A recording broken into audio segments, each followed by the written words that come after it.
அன்பானவர்களே, இயேசு சிலுவையில் அறையப்படும்போது அவரோடு கூட இருந்த சீசர்கள் எல்லாம் நாலா பக்கமும் அவர்கள் தலை தெறிக்க ஓடினார்கள்.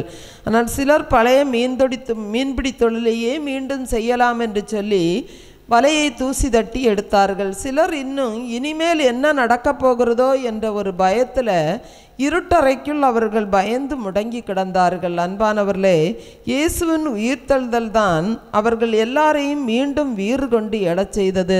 அந்த பயந்தாங்கொள்ளிகளாய் இருந்த அந்த சீசர்கள் இயேசுவின் அந்த உயிர்த்தெழுதலுக்கு பின்புதான் அவர்கள் ஆண்டவருடைய நற்செய்தியை அறிவிக்கக்கூடிய ஒரு வீரர்களாக மாறினார்கள். சாதாரண ஒரு வேலைக்கார பெண்ணிடமே நீயும் இயேசுவோடு கூட இருந்தவன் அல்லவா என்று சொல்லி பேதுருவனிடத்தில் கேட்டபோது அந்த பேதுரு இயேசுவையா, அப்படி நான் யாரையும் அறியேன் என்று சொல்லி அப்படி மறுதலித்த ஒரு பேதுரு இயேசு கிறிஸ்துவனுடைய உயிர்ப்புக்கு பின்னாடி நான் தான் அவருடைய உயிர்த்தெழுதலுக்கு முதல் சாட்சி என்று சொல்லி ராஜாக்களுக்கு முன்பாக கூட அவன் சாட்சி கொடுக்கிறதை நாம் பார்க்கிறோம். இயேசுவை பிடித்ததும் நாலா பக்கத்துக்கு ஒரு பக்கம் ஓடின அந்த சீசர்கள் பின்னாட்களில் என்னை இயேசுவை போல என்னை சிலுவையில் அறையாதீர்கள், என்னை தலைகீழாக அறையுங்கள், தோலை உரியுங்கள், இப்படியெல்லாம் அவர்கள் மரிப்பதற்கும் பயமில்லாமல் அவர்கள் துணிந்து நின்றார்கள் என்று சொல்லி நாம் வேதத்தில் பார்க்கிறோம். அன்பானவர்களே, உயிர்ப்பு என்பது ஒரு கொண்டாட்டம் அல்ல, அது ஒரு அனுபவம். கிறிஸ்தவத்தின் அடிப்படையே உயிர்த்தெழுதல், இயேசுவின் உயிர்த்தெழுதலில் பங்கு கொள்வதுதான். இயேசுவின் உயிர்த்தெழுதல் பங்கு கொள்வது என்பது சிலுவையை நாள்தோறும் சுமந்து நாள்தோறும் அவருடைய பாடுகளை அனுபவிப்பது தான். அப்பொழுதுதான் நாம் அவருடைய உயிர்த்தெழுதலிலும் நாம் பங்கு கொள்ள முடியும். நமது வாழ்க்கை பாவமில்லாதபடி நம்முடைய வாழ்க்கையை நடத்தி நம் தூய்மையான வாழ்க்கைக்கு நேராக கடந்து செல்ல வேண்டும். பாவத்தை விட்டு நாம் முற்றிலுமாக நாம் வெளியேற வேண்டும். நமது உலக செல்வங்களை நாடாமல் நாம் ஆன்மீக செல்வங்களை, ஆவிக்குரிய செல்வங்களை நாம் நாட வேண்டும்.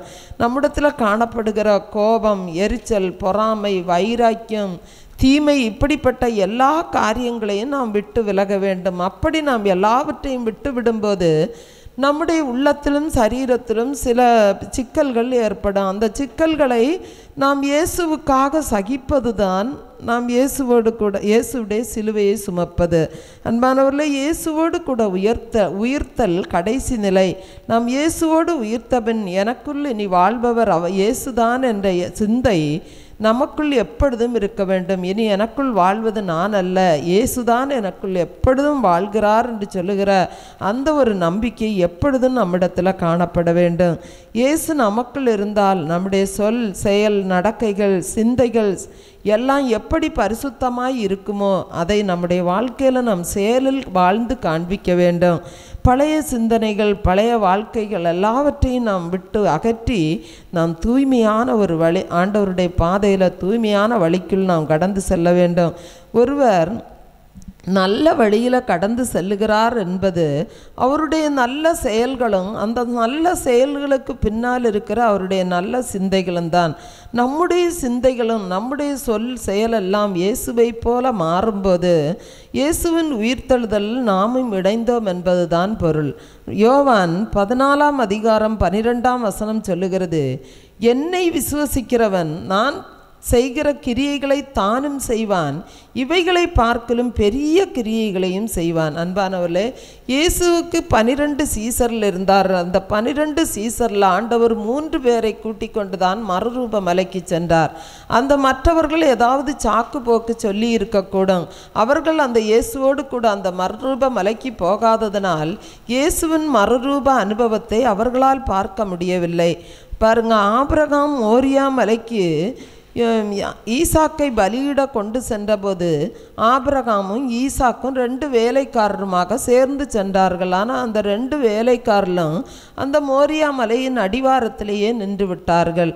அந்த வேலைக்காரர்கள் மலையின் உச்சிக்கு சென்றிருந்தால் அந்த இயேசு ஆபிரகாமோடு பேசுவதையும் இன்னும் அந்த ஈசாக்குக்கு பதில் ஆண்டவர் அந்த ஆயத்தப்படுத்தி இருந்த அந்த ஆட்டுக்குட்டியை எல்லாம் அவர்கள் பார்த்திருக்கக்கூடும். இப்பொழுது அவர்களால் அதையெல்லாம் பார்க்க முடியவில்லை. பாருங்கள், எலியாவின் நாட்களில் எரிகோவில் ஏராளமான தீர்க்கதரிசிகள் இருந்தார்கள். அவர்கள் எல்லாரும் எலியாவை போல கர்த்தருக்காக பயங்கரமான காரியங்கள் ஒன்றும் செய்யவில்லை. தேவனுக்காக அவர்கள் பயங்கரமான வைராக்கியமும் காண்பிக்கவில்லை. அவர்கள் எலியாவை பின்பற்றவும் இல்லை. ஆனால் அதனால் அவர்கள் எலியா அக்கினி ரதங்களோடும் குதிரைகளோடும் கூட பரலோகத்துக்கு எடுத்து கொள்ளப்படும் போது அந்த காட்சியை அவர்கள் பார்க்கவும் இல்லை. அன்பானவர்களே, ஒரு மைதானத்தில் ஒரு கால்பந்தாட்டம் நடக்கிறது என்று வைத்துக்கொள்வோம். அந்த கால்பந்தாட்ட வீரர்கள் வீர ஆவேசத்தோடு விளையாடுகிறார்கள். விளையாடி அந்த வெற்றிக்கான கோப்பையும் அவர்கள் கையில் ஏந்துகிறார்கள். ஆனால் அந்த விளையாட்டை பார்ப்பதற்காக லட்சக்கணக்கான மக்கள் வந்து குழுமியிருப்பார்கள். அவர்கள் அந்த பார்ப்பதிலேயே நின்று விடுகிறார்கள். அவர்கள் வெற்றி பெறுவதும் இல்லை, அவர்கள் வெற்றிக்கான கோப்பையை அவர்கள் ஏந்துவதும் இல்லை. அன்பானவர்களே, நமக்கு ஒரு பிரியமான ஒரு பொருளை நாம் பத்திரமாக எங்கோ ஒரு இடத்துல வைத்து விட்டு அதை எங்கு வைத்தோம் என்று தெரியாமல் அதை நாம் தேடிக்கொண்டே இருப்போம். அதே மாதிரி தான் இன்றைக்கு நாம் ஆண்டவரை தேடிக்கொண்டிருக்கிறோம். அதை தான் நம்முடைய வாழ்க்கையில் பல துன்பங்களுக்கும் பலவிதமான சோதனைகளுக்கும் காரணமாகவே அமைகிறது. லூக்கா 24 அதிகாரம் 5-6 வசனங்களை நாம் வாசிக்கலாம். லூக்கா 24:5-6. அந்த ஸ்திரீகள் பயப்பட்டு தலை கவிழ்ந்து தரையை நோக்கி நிற்கையில் அந்த 2 பேரும் அவர்களை நோக்கி, உயிரோடு இருக்கிறவரை நீங்கள் மரித்தோரிடத்தில் தேடுகிறது என்ன? அவர் இங்கே இல்லை, அவர் உயிர்த்தெழுந்தார். பாருங்க, 2 ஸ்திரீகள் கல்லறைக்கு செல்லுகிறார்கள். கல்லறையில் இயேசுவை வைக்கும்போது அவர்கள் உடனுக்கூடையே இருந்தவர்கள். அதனால் இயேசுவின் மேலே இருந்த ஒரு பயங்கரமான அன்பினால் அவர்கள் இயேசுவுடைய சரீரத்துக்கு சுகந்த வர்க்கம் இடும்படி கல்லறைக்கு செல்லுகிறார்கள். ஆனால் அங்கே அவர்கள் சென்றபோது இயேசுவின் சரீரம் அங்கு இல்லை. அப்பொழுது 2 தேவதூதர்கள் நின்று, அவர் இங்கே இல்லை, அது மாத்திரமல்ல, உயிரோடு இருக்கிறவரை நீங்கள் மரித்தோரிடத்தில் தேடுகிறது என்ன அப்படி என்று கேட்டார்கள். இந்த நடந்த சம்பவங்கள் எதுவும் கனவல்ல. அது இந்த ஸ்திரீகளுக்கு நன்றாக தெரியும். இந்த பெண்களுக்கு அப்போ என்னதான் நடந்தது? அவர்கள் எதையோ ஒன்றை மறந்து விட்டார்கள் என்பதுதான் அர்த்தம். லூக்கா 8, மார்க்கு 8, 9, 10 அதிகாரங்களை நாம் வாசிக்கும்போது இயேசு தனது மரணத்தை குறித்து அடுத்தடுத்து அவர் பல நேரங்களில் அவர் குறிப்பிட்டிருந்தான். ஆனால் சீசர்களோ அதை கவனத்தில் அவர்கள் எடுத்துக்கொள்ளவில்லை. லூக்கா 9 அதிகாரம் 44-45 வசனம் சொல்லுகிறது, நீங்கள் இந்த வார்த்தைகளை கவனமாய் கேளுங்கள், மனுஷகுமாரன் மனுஷர் கைகளில் ஒப்பு கொடுக்கப்பட போகிறார் என்றார். அவர்கள் அந்த வார்த்தையின் கருத்தை அறிந்து கொள்ளவில்லை. அது அவர்களுக்கு தோன்றாமல் மறைபொருளாய் இருந்தது. அந்த வார்த்தையை குறித்து அவரிடத்தில் விசாரிக்கவும் பயந்தார்கள்.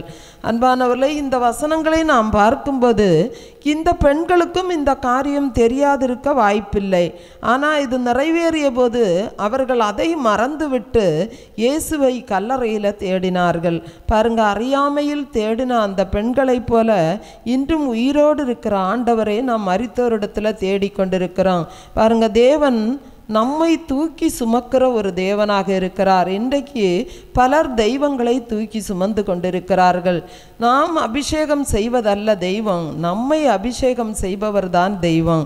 நம்மிடத்தில் உயிரை கேட்பது தெய்வம் அல்ல, நமக்காக உயிரை கொடுத்தவரே தெய்வம். நமக்காக கல்வாரி சிலுவையில் அடிக்கப்பட்டு 3ஆம் நாள் உயிரோடு எழுந்த அவர்தான் நம்முடைய தெய்வம். பாருங்க, கடலில் கரைக்கப்படுவதல்ல தெய்வம், நமக்காக கடலில் நடந்தவர் தான் நம்முடைய தெய்வம். நமக்காக காற்றையும் கடலையும் அதட்டினவர் தான் நம்முடைய தெய்வம். அன்பானவர்களே, வேத வசனங்களை குறித்து நாம் கவனமின்றி இருப்போமானால் நம்மை பார்க்கலும் பரிதபிக்கப்படத்தக்கவர்கள் யாரும் இருக்க முடியாது. அவர் மரித்தோரிடத்தில் இல்லை, அவர் உயிர்த்தெழுந்தார். அவர் இன்று நமக்குள், நம்முடைய இருதயத்துக்குள் அவர் வாசம் செய்து கொண்டிருக்கிறார். நாம் ஆலயத்தில் கூடும்போது தேவன் வாசம் செய்கிற ஒவ்வொரு பிள்ளைகளும் அவருடைய உயிர்த்தெழுதலை கொண்டாடுகிறோம் என்பதுதான் அர்த்தம். இப்படிக்க இருக்க இன்னும் இயேசு உயிர்த்தெழவில்லை என்று நினைத்து இன்னும் நம்ம சடங்காச்சாரமாய் ஆண்டவராய் இயேசுவை நமது வாழ்வும் நமது ஆராதனைகளும் இருக்குமானால், அது ஒரு சடங்காச்சாரமாக இருக்குமானால், அதை இன்றே நாம் நம்மை விட்டு அகற்றி கொள்வோம். மெய்யான இயேசுவை நாம் உள்ளத்தின் ஆழத்திலிருந்து தேடுவோம். இயேசு உயிர்த்தெழுந்த தெய்வத்தை நாம் இறந்த தெய்வத்தை போல அநேகர் கொண்டாடுகிற ஒரு சூழ்நிலையை நாம் பார்க்கிறோம். இயேசு உயிர்த்தெழுந்தார், அவர் நமக்குள் வாசம் செய்கிறார். தேவன் எப்பொழுதும் நம்மோடு கூடவே இருக்கிறார். அன்பானவர்களே, ஒரு பாடலை கூட நாம் கரங்களை தட்டி உற்சாகமாக பாடலாம். கீதம் கீதம் ஜெய ஜெய கீதம் கைகொட்டி பாடிடுவோம். இயேசுராஜன் உயிர்த்தெழுந்தார், அல்லேலூயா ஜெயமென்று ஆர்ப்பரிப்போம். அந்த பாடலை நாம் கரங்களை தட்டி உற்சாகமாக பாடலாம். கீதம் கீதம் ஜெய ஜெய கீதம் கைகொட்டி பாடிடுவோம். இயேசுராஜன் உயிர்த்தெழுந்தார், அல்லேலூயா ஜெயம் என்று ஆர்ப்பரிப்போம். கீதம் கீதம் ஜெய ஜெய கீதம் கைகொட்டி பாடிடுவோம். இயேசுராஜன் உயிர்த்தெழுந்தார், அல்லேலூயா ஜெயம் என்று ஆர்ப்பரிப்போம். பாரதோ கல்லறை மூடின பெருங்கல் புரண்டுருண்டோடுது பார்.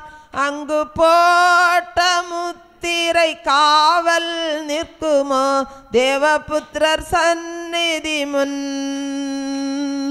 பாரதோ கல்லறை மூடின பெருங்கல் புரண்டுருண்டோடுது பார்.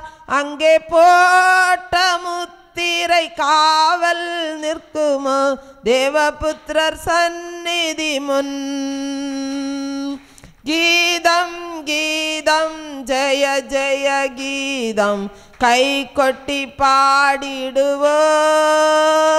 இயேசுராஜன் உயிர்த்தெழுந்தார், அல்லேலூயா ஜெயம் என்று ஆர்ப்பரிப்போம். கீதம் கீதம் ஜெய ஜெய கீதம் கைகொட்டி பாடிடுவோம். இயேசுராஜன் உயிர்த்தெழுந்தார், அல்லேலூயா ஜெயம் என்று ஆர்ப்பரிப்போம். வேண்டாம் வேண்டாம் அழுதிட வேண்டாம், ஓடி உரைத்திடுங்கள். தாம் கூறினவாறே விட்டனர் கல்லறை செல்கிறார் கல்யாவுக்கு. வேண்டாம் வேண்டாம் அழுதிட வேண்டாம், ஓடி உரைத்திடுங்கள். தாம் கூறினவாறே விட்டனர் கல்லறை செல்கிறார் கலிலியாவுக்கு. கீதம் கீதம் ஜெய ஜெய கீதம் கைகொட்டி பாடிடுவோம். இயேசுராஜன் உயிர்த்தெழுந்தார், அல்லேலூயா ஜெயம் என்று ஆர்ப்பரிப்போம். கீதம் கீதம் ஜெய ஜெய கீதம் கைகொட்டி பாடிடுவோம். இயேசுராஜன் உயிர்த்தெழுந்தார், அல்லேலூயா ஜெயம் என்று ஆர்ப்பரிப்போம். அன்னா காய்பாரியர் சங்கம் அதிரடி கொள்ளுது பார். இன்ன பூத கணங்கள் இடி ஒலி கண்டு பயந்து நடுங்குகின்றார். அன்னா காய்வாரியர் சங்கம் அதிரடி கொள்ளுது பார். இன்ன பூத கணங்கள் இடி ஒலி கண்டு பயந்து நடுங்குகின்றார். கீதம் கீதம் ஜெய ஜெய கீதம் கைகொட்டி பாடிடுவோம். இயேசுராஜன் உயிர்த்தெழுந்தார், அல்லேலூயா ஜெயம் என்று ஆர்ப்பரிப்போம். கீதம் கீதம் ஜெய ஜெய கீதம் பாடிடுவோம். இயேசுராஜன் உயிர்த்தெழுந்தார், அல்லேலூயா ஜெயம் என்று ஆர்ப்பரிப்போம். வாசல் நிலைகளை உயர்த்தி நடவுங்கள், வருகிறார் ஜெய வீரர். நாம் மேளவாத்தியம் கைமணி பூரிகை எடுத்து முழங்கிடுவோம்.